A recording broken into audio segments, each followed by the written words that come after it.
So I'm here in Ochanomizu Street here in Tokyo, guys. This is the place you need to check out here in Tokyo.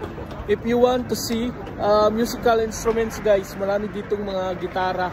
From brand new to use, mga vintage, marami din dito. Meron din ditong mga wind instruments, mga drums. So pakita ko sa inyo, guys, ha, if ever you want to come here in Tokyo, dito ka pumunta, guys, kung mahilig ka sa music. Tara, guys, I'll show you around. So ang daming bass guitar dito, guys, yan. Mga used at saka brand new. Used yan.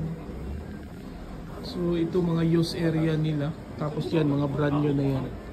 So yan, ito mga brand new nila. Ito yung mga bass guitar dito. Ang daming mapilian mo dito na mga used guitar, guys, at saka mga bass.